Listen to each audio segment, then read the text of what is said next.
Kanina mga Marikoy, 5 AM pa lang nakaayos na ako kasi aalis kami. Parang buntis lang po ako pero di ako buntis. May isang bata po na tulog pa at walang kaalam-alam sa mga pangyayari. Dito pala kami nagkita-kita sa may baryo namin sa Magalang, Pampanga. Nakatulog pala si Jace tapos pagkagising niya pinalitan ko na yung damit niya kasi matchy-matchy kami today. OOTD check daw kung bagay niya. Alam nyo na, nasa bio ko na yung link. Dito pa lang sa labas mga Marikoy, nag-enjoy na kami. Noong una takot na takot pa si Jace umakyat dito tapos nung nakaakyat na siya ayaw niya nang bumaba kasi mga Marikoy ang daming isda. Buti na lang may dala kaming tinapay kaya ayan lalo silang dumami. Enjoy na enjoy yung anak ko. Ako naman mga Marikoy natatakot ako baka bigla mabitawan ko siya. Dito nga pala kami pumunta sa may Camayan Beach Resort sa may Subic nga pala ito. Kasama pala namin yung buong pamilya tapos yung mga kamag-anak at mga laundry boys. Nakamag-anak at mga pinsan din namin. Tanong ko lang, bakit sila nakamedyas? Itong si Jace naman kakagising lang pero inaantok na naman. Tapos ayan na mga Marikoy, nandito na kami. Ito yung unang beses na mararanasan ni Jace na mag-swimming sa beach. Medyo gulat siya mga Marikoy kasi ang dami niya nakikita na kakaiba.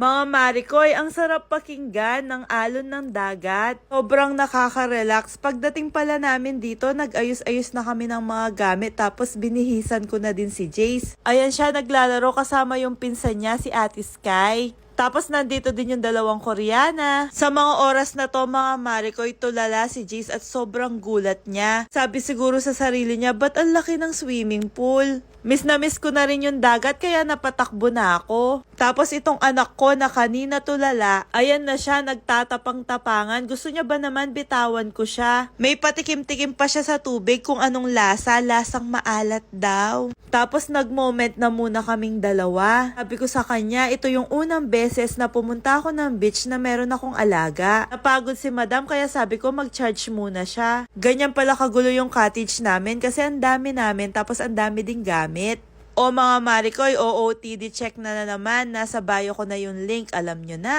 Sobrang napakamura kong binili to sa Shopee. Tapos bagay na bagay pa sa kanya. Tignan nyo naman. Nakapag-charge na sila kaya balik na naman sa paglalaro. Nakaramdam na kami ng gutom kaya nag-ready na kami ng mga pagkain. Pwede din palang magdala ng pagkain dito kaya nagdala na lang kami. Iwas gastos. Mga simpleng pagkain lang yung mga dinala namin pero siguradong masarap at mapapadami ang kain namin. Tapos ayun na nga mga Marikoy, nagsalo-salo na kami. Iba talaga at ang sarap talaga kapag ang dami mong kasamang kumain. Eto naman yung mga thunders naming kasama. Pagkatapos namin kumain, nagpahinga na muna kami.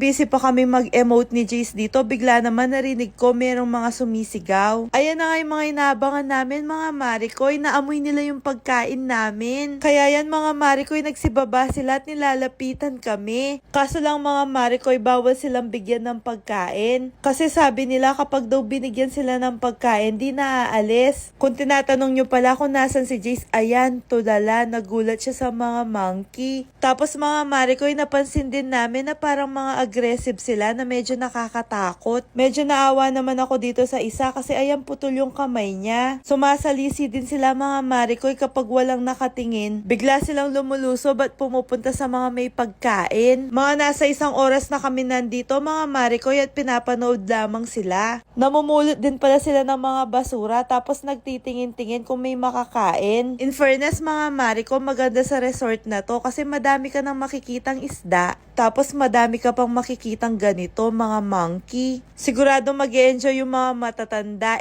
bata pala.